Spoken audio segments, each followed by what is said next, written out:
I planned my disappearance down to the last detail. How hard could it be to see who would grieve, who would celebrate, who would even notice I was gone? The answer shattered everything I thought I knew. The rain slashed against my windshield as I drove away from everything I'd ever known. My phone buzzed insistently on the passenger seat, but I refused to look at it. Not yet. The whole point of this exercise was to disappear completely, to become a ghost haunting the periphery of my own life. To watch, unseen, as the drama of my absence unfolded. My name is Olivia Mercer, and 3 days ago, I vanished from my own life. It wasn't a spontaneous decision. I'd meticulously planned my disappearance for weeks. I'd saved cash, prepared a new identity, rented a small apartment 2 towns over under a false name. I'd even dyed my chestnut hair platinum blonde and invested in colored contacts that transformed my dark brown eyes to a startling blue. The question that had been gnawing at me for months was simple but devastating: if I disappeared, who would actually care? My husband Derek had grown increasingly distant over the past year, often working late and barely acknowledging my presence when he was home. My so-called best friend Natalie seemed to only reach out when she needed something. My mother called only to criticize. My colleagues at the marketing firm where I'd worked for 6 years treated me like furniture, functional but unremarkable. I'd become a ghost long before I'd actually disappeared. So I decided to conduct an experiment. I would vanish and watch from the shadows as my life continued without me. Would they mourn? Would they search?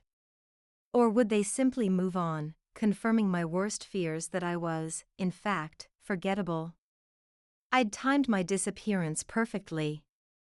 I told Derek I was going on a weekend retreat with some college friends, fictitious people I'd mentioned occasionally to maintain the illusion that I had a vibrant social life outside our marriage.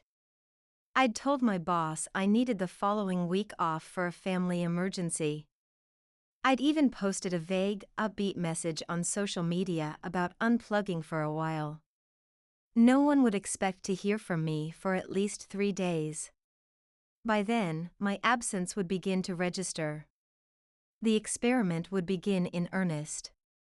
The rain intensified as I pulled into the parking lot of my temporary home, a nondescript apartment complex on the outskirts of Millfield, far enough from Edenvale that I wouldn't accidentally run into anyone I knew, but close enough that I could monitor the fallout from my disappearance.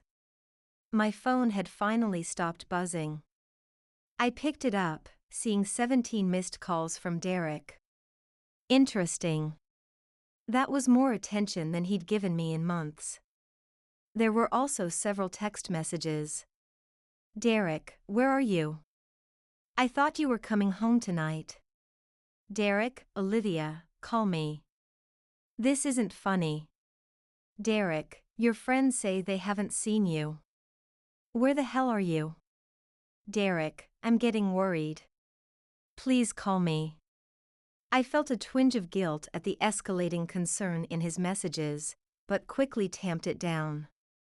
How many times had I texted him, only to be ignored for hours?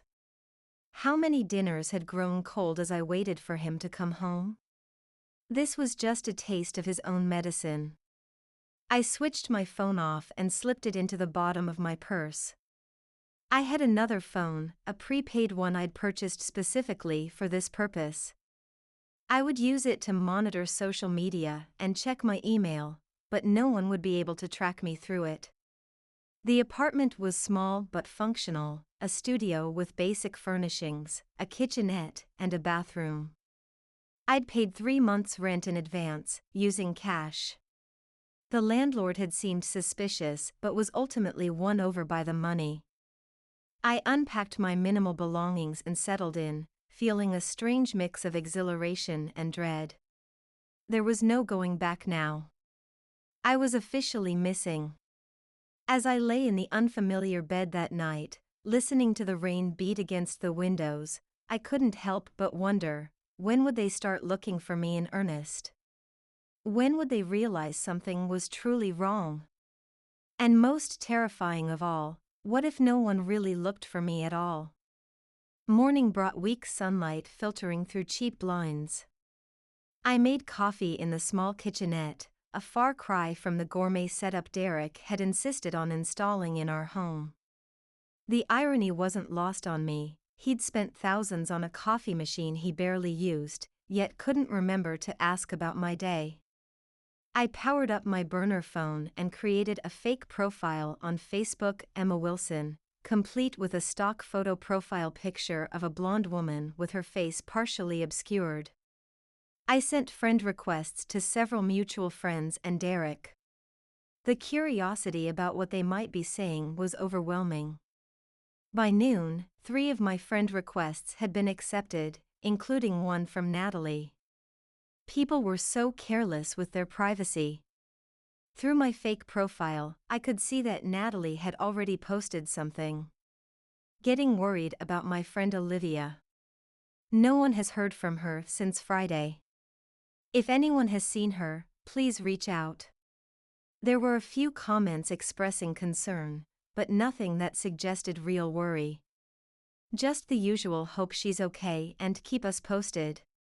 It felt performative, as if Natalie was enjoying the drama rather than experiencing genuine concern. Derek hadn't posted anything. That wasn't surprising, he rarely used social media. What did surprise me was that he'd accepted my friend request as Emma. Was he that careless, or was he that desperate for information about me? Around 2 o'clock, I worked up the courage to turn on my real phone. It immediately buzzed with notifications. 27 missed calls. 43 text messages. And an email from Derek that made my heart race. Olivia, I've filed a missing persons report. The police are taking this seriously given the circumstances of your disappearance. If you're reading this, please come home. Whatever is wrong, we can fix it. Just come home. The police. He'd actually called the police. I hadn't expected that, at least not so soon. A flicker of doubt crept in. Was I underestimating how much people cared? Or was Derek just worried about how it would look if he didn't report his missing wife? I scrolled through the text messages. Most were from Derek, growing increasingly frantic. There were several from my mother, initially annoyed. Olivia, why aren't you answering your phone? It's rude, and gradually shifting to concerned. Darling, please call me. Derek says no one has heard from you. There were even messages from colleagues, asking if I was okay. Their sudden interest in my well-being after months of borderline ignoring me seemed suspect. I turned the phone off again, my hands shaking slightly. This was exactly why I was doing this, to understand who truly cared and who was just going through the motions.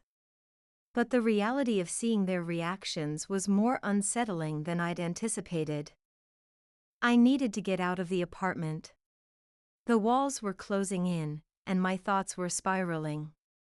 I changed into my disguise, blonde wig, blue contacts, clothes that were nothing like what I usually wore, and headed out. The local coffee shop was busy enough that I could blend in, but not so crowded that I'd feel claustrophobic. I settled at a corner table with a latte and my burner phone, continuing my surveillance of my own life from afar. Local news sites had no mention of my disappearance yet, which was both a relief and oddly disappointing. But as I scrolled through Facebook, I noticed something that made my blood run cold. A private group had been created, Find Olivia Mercer. And it already had over 50 members. Using my fake profile, I requested to join. Within minutes, I was accepted. The group was a flurry of activity. Derek had posted a recent photo of me along with a detailed description and timeline of my disappearance. People were organizing search parties. They were posting in other community groups. They were contacting local media. And at the center of it all was Natalie, acting as though she was my dearest friend in the world, coordinating efforts and expressing heartfelt concern. Olivia would never just disappear without telling someone, she'd written. I'm really worried that something terrible has happened. As I scrolled through the comments, a new post appeared from Derek. The police have confirmed that Olivia's car was last seen heading east on Highway 16 Friday night. They're checking traffic cameras and gas stations along the route. Please, if anyone has any information, contact the police immediately. My hands began to shake. They were tracking my car. I'd been careful, I'd taken back roads where I knew there were fewer cameras, but I hadn't been able to avoid all of them. How long before they traced me to Millfield? I closed the app and tried to steady my breathing. This was spiraling out of control more quickly than I'd anticipated. People weren't just noticing I was gone, they were mobilizing. Searching. Caring, apparently. Or were they? The cynical voice in my head wondered if this was all for show. If Derek and Natalie were performing concern for the benefit of others, while privately relieved or indifferent to my absence. I needed to see for myself. I needed to get closer to home, to observe their behavior when they thought no one was watching. It was risky, but it was the only way to know for sure. Finishing my coffee, I made a decision. Tomorrow, I would drive back to Edenvale. I would be careful, stay disguised, and keep my distance. But I needed to see the truth with my own eyes. Only then would I know if my disappearance had revealed what I'd suspected all along, that I was utterly dispensable to the people I'd invested my heart in, or if I'd been catastrophically wrong about everything. Either way, there would be no going back to the way things were before. I'd crossed a line, and whatever I discovered would forever change the trajectory of my life. The drive back to Edenvale the next morning filled me with a potent mixture of dread and anticipation. I'd altered my appearance even further, adding large sunglasses and a baseball cap over my blonde wig. I'd also borrowed a car from my new neighbor, a friendly elderly woman who believed I needed it for a job interview. The guilt of that particular lie gnawed at me, but I couldn't risk using my own car now that the police were looking for it. As I approached the familiar streets of my hometown, my heart hammered in my chest. This was madness. If I was recognized, everything would unravel. But I had to know. I had to see. My first stop was the coffee shop across from Derek's office. From there, I could observe the building without being obvious. I ordered a tea and settled at a window table, scanning the street for any sign of my husband. Around noon, I spotted him. He emerged from the building looking haggard, unshaven, hair uncombed, clothes wrinkled. He wasn't just acting concerned, he looked genuinely distraught. This wasn't the Derek I'd grown accustomed to over the past year, the polished, detached businessman who barely seemed to register my presence. This was the Derek I'd fallen in love with years ago, vulnerable, human.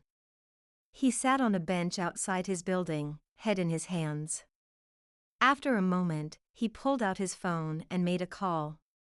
I couldn't hear the conversation, but his body language spoke volumes, shoulders slumped, gestures agitated, expression stricken. Something twisted in my gut. Was it possible I'd misjudged him? That his emotional distance had nothing to do with his feelings for me, but something else entirely? I forced myself to look away. I couldn't afford to be seen staring at him. Instead, I turned my attention to my burner phone, checking the Find Olivia Mercer group for updates. The group had grown to over 100 members overnight. There were posts about organized search parties, flyers being distributed, and local businesses being canvassed for information. And there, at the top of the feed, was a post from my mother. My daughter Olivia is a kind, thoughtful person who has always put others before herself. The thought that she might be in trouble is unbearable. Please, if you know anything, come forward. We just want her home safe. My mother, who had never expressed such sentiments to my face, was now broadcasting them to strangers on the internet. Was it genuine, or was she, like Natalie, performing concern for an audience? I scrolled further, freezing when I saw a post from a name I hadn't expected, Michael Bennett. My ex-boyfriend from college, the one who'd broken my heart so thoroughly I'd spent years rebuilding myself. I've just heard about Olivia's disappearance and am heading to Edenvale to help with the search. Olivia is a special person who touched many lives, including mine. Let's find her. Michael was coming here? After not speaking to me for over a decade? The idea was so absurd it almost made me laugh out loud. But there was something else, a small, traitorous voice wondering what it meant that he still cared enough to drop everything and join the search. I looked up from my phone and froze. Across the street, Natalie was approaching Derek. She sat beside him on the bench, placing a comforting hand on his arm. Their conversation seemed intense, with both of them gesturing and occasionally shaking their heads. Then, to my shock, Derek broke down. His shoulders shook with sobs as Natalie pulled him into an embrace. It was such a raw display of emotion that I had to look away, feeling like a voyeur to a private moment of grief. When I looked back, they were standing, and Natalie was leading Derek back toward his office building. Her arm was around his waist, supporting him as they walked. The sight stirred something uncomfortable within me. Their body language seemed too familiar, too intimate for mere friends. Had I been right all along? Was Derek's distance because he was involved with Natalie? Was this whole search just an elaborate performance to cover up their betrayal? Or was I seeing what I wanted to see? Projecting my insecurities onto a moment of genuine human connection during a crisis? I needed more information. Leaving the coffee shop, I drove to our neighborhood, parking several blocks away from our house. I pulled a hoodie over my disguise and walked casually toward home, careful to keep my head down whenever a car passed by. Our street was unusually active. Cars lined the curb, and people were gathered on our front lawn. As I drew closer, I realized what was happening. It was a command center for the search. Tables had been set up with maps, flyers, and sign-in sheets. People were coming and going, some in organized groups with flashlights and reflective vests. The community had mobilized to find me. People I knew only in passing, neighbors, acquaintances, colleagues, were dedicating their time and energy to the search. It was overwhelming. And at the center of it all was Derek, now composed again, giving directions and thanking volunteers. Beside him stood my mother, looking somehow smaller and older than I remembered. And to my surprise, my boss, Richard, was there too, distributing flyers to a group of volunteers. Richard, who had barely acknowledged my existence at work for years, was now leading a search team. The dissonance was jarring. I retreated to a park bench at the end of the street, trying to process what I was seeing. These people cared. They were worried. They were acting with genuine concern. Or at least, it seemed that way. But doubt still lingered. What happened behind closed doors? What were they saying when no one was watching? I needed to get closer, to hear their private conversations, to know for certain if this outpouring of concern was genuine. As dusk fell, the search teams regrouped at our house. From my vantage point, I could see them gathering on the lawn, sharing information. Eventually, most dispersed, leaving only a core group that entered the house: Derek, my mother, Natalie, Richard, and a few others I recognized as close friends. It was now or never. I had to get close enough to hear what they were saying when they thought no one else was listening. I circled around to the back of the house, my heart in my throat. The kitchen window was cracked open. Derek always left it open in the evenings to let in the cool air. If I stood beneath it, I might be able to hear their conversation. It was a terrible risk. If anyone happened to look out and see me, the game would be up. But I had to know. I had to hear the truth. I positioned myself beneath the window, straining to catch their words over the pounding of my own heart. "Don't understand," Derek was saying, his voice cracking. "She seemed fine. Why would she just disappear?" "People don't just vanish without a reason," Richard responded. "Was there anything unusual about her behavior lately? Anything at all?" There was a pause before Derek answered, his voice so low I had to hold my breath to hear it. "She's been different. Quieter. I thought she was just stressed about work. I should have seen it. I should have noticed." "We all should have," my mother interjected, her voice thick with emotion. "I've been so caught up in my own life, I didn't realize she was struggling." "I feel like the worst friend in the world," Natalie said. "She tried to talk to me last month about feeling invisible, and I just changed the subject. I didn't want to deal with it. And now she's gone." My throat tightened. They had noticed.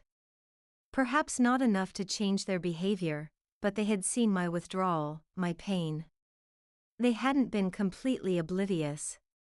"The police think she left voluntarily," a new voice said, one I recognized as Officer Ramirez, a local cop.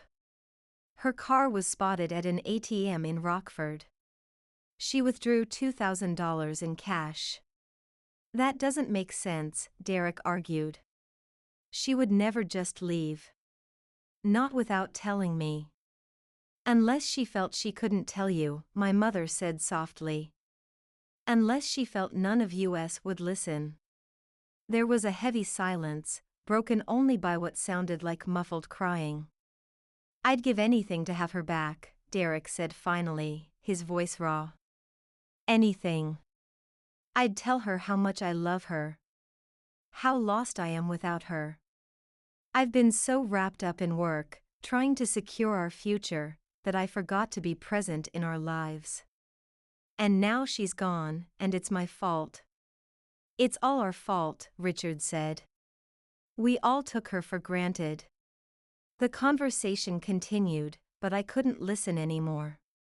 I sank to the ground beneath the window, tears streaming down my face. This wasn't what I'd expected. This wasn't the validation of my fears I'd been seeking. Instead, it was something far more complex and painful, the realization that the people in my life did care, did notice, did love me. But they, like me, were flawed and self-absorbed, caught up in their own concerns and insecurities. They had failed me, yes, but not out of indifference or malice. They had failed me because they were human. And I had failed them too, with this cruel experiment designed to test their love rather than simply asking for what I needed.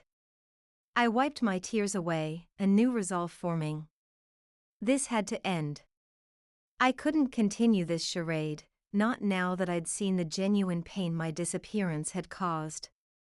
But I couldn't simply walk back into my life as if nothing had happened either.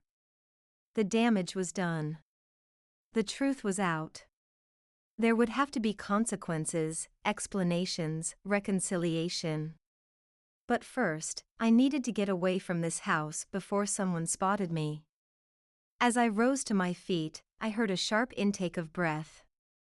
I looked up to see my mother's face at the window, staring down at me with an expression of absolute shock. "Olivia," she whispered, her voice strangled. I froze, caught in her gaze like a deer in headlights. Then I did the only thing I could think of, I ran. I ran as fast and as far as my legs would carry me, the sound of my mother's voice calling after me fading into the night. The game was up. The truth was out. And now I would have to face the consequences of my vanishing act, consequences far more complicated and painful than I'd ever anticipated. I drove back to my temporary apartment in a daze, my mind racing with the implications of what had just happened. My mother had seen me. She knew I was alive. By now, she had likely told Derek and the others. The search would be redirected. They would be looking for me in Millfield. It was only a matter of time before they found me. As I parked outside the apartment complex, I noticed a police cruiser in the lot. They had found me already. I considered driving away, prolonging the inevitable confrontation. But what would be the point? The experiment was over. It was time to face the consequences. I entered my apartment, half expecting to find Derek or the police waiting for me. But it was empty, just as I'd left it. The police car must have been a coincidence, or perhaps related to another matter entirely. I collapsed onto the bed, the adrenaline of the evening finally giving way to exhaustion. My burner phone buzzed with a notification, a new post in the Find Olivia Mercer group. With trembling fingers, I opened it. It was from my mother. Breaking news, Olivia has been spotted alive. She was seen near our home this evening. If anyone sees her, please approach gently and let her know we love her and just want her to come home safely. There was no mention of the fact that she had seen me herself. She was protecting me, giving me the space to come forward on my own terms. It was an unexpected kindness that brought fresh tears to my eyes. The comments on the post were a flood of relief and joy. People expressing gratitude that I was alive, sending prayers for my safe return, offering help in any way needed. The outpouring was overwhelming. Among the comments, one stood out, from Derek. "Olivia, if you're seeing this, please come home.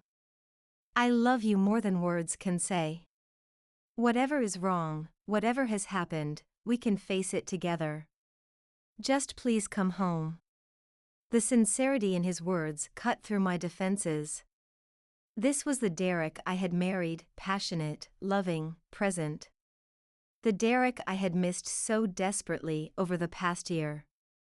My real phone, which I had kept turned off for most of my disappearance, sat on the nightstand like a ticking bomb.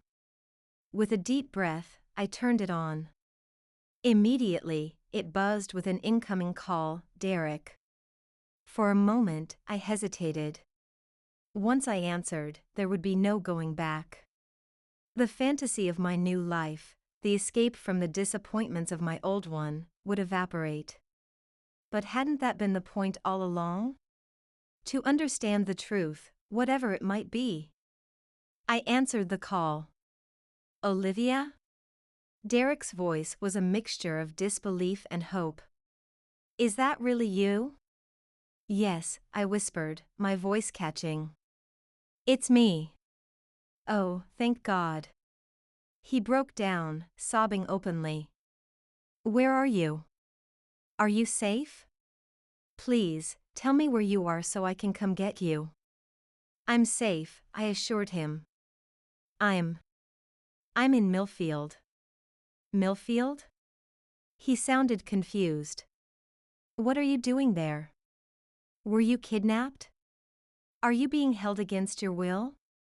The questions tumbled out in a frantic stream, and I realized that despite my mother's sighting, he still didn't understand the truth.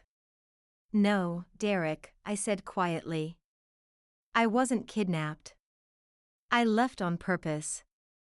I needed to know if anyone would notice if I was gone." There was a long, painful silence. "You disappeared on purpose?" His voice was barely audible. You put us through hell, to see if we'd notice? The hurt in his voice cut me to the core. Hearing it laid out so plainly made my actions seem cruel, childish. I know it sounds terrible, I admitted. And I'm sorry for the pain I caused. But I felt so invisible in my own life, Derek. You were always working, barely looking at me when you were home. Natalie only called when she needed something. My mother only reached out to criticize. I felt like I was fading away, and no one even noticed. So instead of talking to me about how you felt, you decided to vanish? His tone had shifted from hurt to anger. Do you have any idea what you've put us through?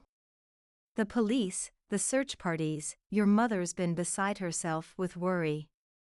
I said quietly. I saw everything. I came back to Edenvale today. I saw you with Natalie. I heard you all talking in the kitchen. Another silence, heavier than the first. You were there? Outside our house? Listening to us? Yes, I admitted. I needed to know if you were genuinely worried or if it was all for show.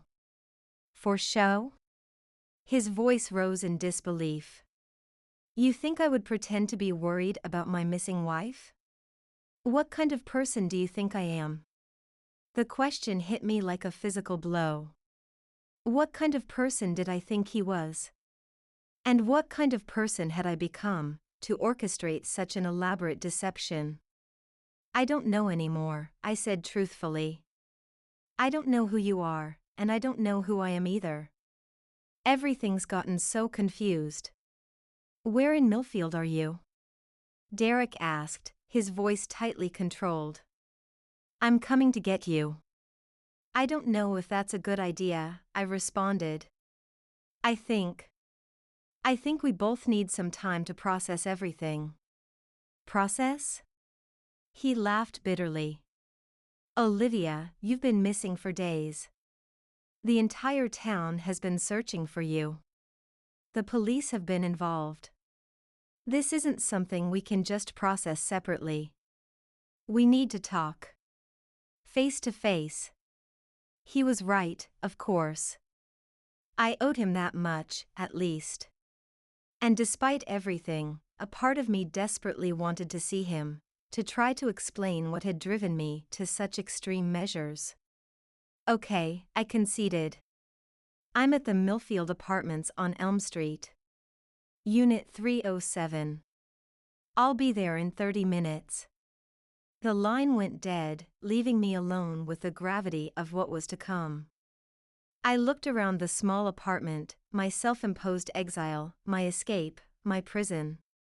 In less than an hour, Derek would be here, and I would have to explain myself. How could I possibly make him understand what had driven me to such desperation? I went to the bathroom and removed my disguise, washing the temporary hair dye from my now blonde hair, taking out the colored contacts, changing back into clothes more recognizably mine. Looking in the mirror, I barely recognized myself. Not because of the physical changes, but because of what I now knew about the woman staring back at me. She wasn't just the neglected wife. She was also capable of calculated deception, of causing pain to the people who loved her. She was complex, flawed, and desperately in need of help. As I waited for Derek to arrive, I mentally prepared myself for what was to come. The questions. The anger. The hurt. The potential end of my marriage. I had started this experiment to find out if people would miss me if I disappeared. Now I knew the answer, yes, they would miss me. They would search for me. They would grieve for me. But that knowledge came at a terrible cost, one I wasn't sure I could ever fully repay. The knock when it came was soft, almost hesitant, nothing like Derek's usual confident rap. I opened the door to find him standing there, looking like a stranger. His eyes were sunken, his face pale and unshaven. He stared at me as if seeing a ghost. "Olivia," he whispered, reaching out to touch my face, as if to confirm I was real. "It's me," I said, stepping back to let him in. He entered slowly, his gaze taking in the modest apartment, the suitcase in the corner, the remnants of my disguise on the bathroom counter. "You really planned this," he said, his voice hollow. "You created a whole new life. Just to get away from me." "Not just from you," I clarified, though it felt like a weak defense. "From everything. The person I'd become. The life that felt like it was suffocating me." He sat heavily on the edge of the bed, looking up at me with eyes full of confusion and pain. "Why couldn't you just talk to me? Tell me you were unhappy? What drove you to this extreme?" I sat beside him, careful to maintain some distance. "I tried, Derek. So many times. But you were always distracted, always thinking about work. And after a while, I stopped trying. It was easier to pretend everything was fine than to face the reality that my husband was slipping away from me." "So you decided to slip away first?" he asked, a hint of bitterness in his tone. "I know it was wrong," I admitted. "I know it was cruel. But I felt like I was drowning, Derek. I needed to know if anyone would throw me a lifeline. If anyone would even notice I was gone." He looked at me then, really looked at me, perhaps for the first time in months. "And what did you discover?" he asked quietly. "Was I as callous and indifferent as you expected?" I thought about what I'd seen and heard over the past few days, his distress, his tears, his impassioned pleas for my return. "No," I admitted. "You weren't. None of you were. You all cared more than I thought. Yet you still doubted me," he said, the hurt evident in his voice. "You still came back to spy on us, to test if our concern was genuine." I had no good answer for that. He was right. Despite the overwhelming evidence that people cared, I had still needed to see for myself, to hear their private thoughts when they believed no one was listening. "I'm sorry," I said, the words painfully inadequate. I think I've been in a dark place for a long time, Derek. Longer than I realized. This wasn't just about you, or us. It was about me feeling like I'd disappeared long before I actually left." He was quiet for a long moment, processing my words. "I've failed you," he said finally. "As a husband. I've been so focused on building our future that I neglected our present. I've been absent, even when I was physically there." His admission took me by surprise. I had expected anger, accusations, perhaps even the end of our marriage. Not this moment of vulnerable self-reflection. "We've both failed each other," I said gently. "Me more than you, in the end." He shook his head. "No. What you did was extreme, yes. But it came from a place of real pain. Pain I contributed to. Pain I was blind to." He reached for my hand, tentatively. After a moment's hesitation, I let him take it. "Can we fix this?" he asked, his voice barely above a whisper. "Can we find our way back to each other?" I looked into his eyes, searching for the answer. Could we rebuild after such a breach of trust? Could we create something new from the ashes of what I'd destroyed? "I don't know," I admitted honestly. "But I think we owe it to ourselves to try." He nodded, a glimmer of hope in his tired eyes. "First, we need to let everyone know you're safe," he said. "Your mother, Natalie, the police. Then we can figure out the rest." As Derek made the necessary calls, I sat quietly, contemplating the tangled web I'd woven and the painful process of untangling it that lay ahead. There would be explanations to give, apologies to make, trust to rebuild. The road would be long and difficult. But as I watched Derek talking to my mother, reassuring her that I was safe, I felt a flicker of something I hadn't experienced in a long time: hope. Not the desperate hope that had driven me to such extreme measures, but a quieter, more grounded hope that perhaps, from the ashes of my vanishing act, something genuine and healthy could emerge. I had disappeared to discover who would miss me. The answer had shocked me: everyone. They had all missed me, searched for me, grieved for me. But the most shocking revelation of all was that I had missed myself too, the person I used to be before the darkness crept in. Now it was time to find her again. To reconnect with the woman I'd been and to create a new version of myself who was strong enough to ask for what she needed instead of disappearing to prove a point.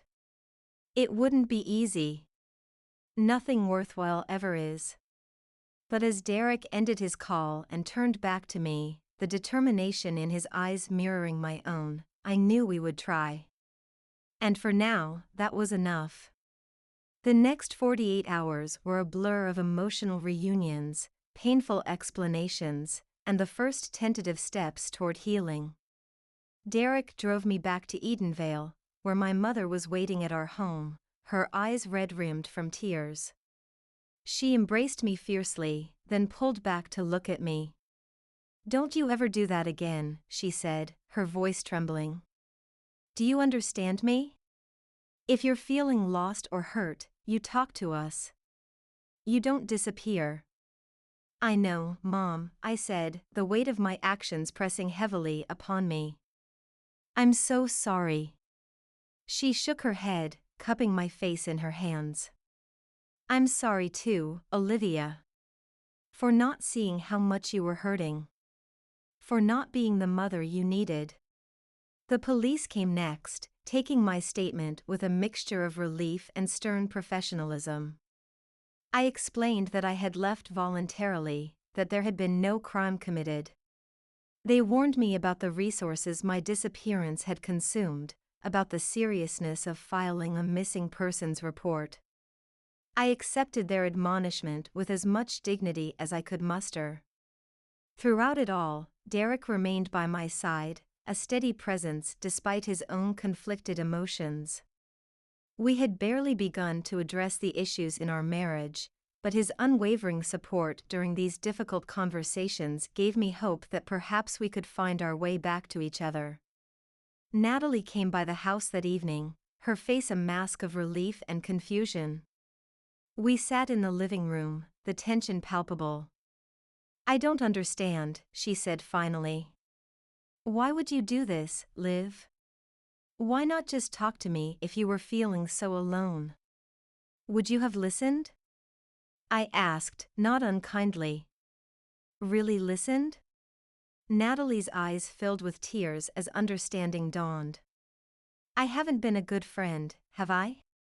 "We both failed each other," I said softly, echoing what I'd told Derek. The days that followed were a delicate dance of rebuilding. Derek and I began therapy, both individually and as a couple. He cut back his hours at work. I started painting again, something I'd abandoned years ago. We really talked about our dreams, fears, and needs. My brief disappearance had long-lasting effects I hadn't anticipated. Richard, my boss, had gained a new appreciation for my work and offered me a promotion. My mother called regularly, not to criticize but to genuinely connect. Even Michael, my ex from college, had reached out, his concern leading to a surprising friendship. But the most profound change was within me. The woman who had felt invisible, who had orchestrated her own disappearance to see if anyone would notice, was gone. In her place was someone stronger, someone who understood that being seen starts with seeing yourself clearly. 6 months after my vanishing act, Derek and I renewed our vows in a small ceremony. As we exchanged rings, I made a silent promise: never again would I disappear to test love. Instead, I would show up, speak up, and stand firmly in my truth. Sometimes the most shocking revelations come not from what others feel about us, but from what we discover about ourselves when we're brave enough to ask the hard questions.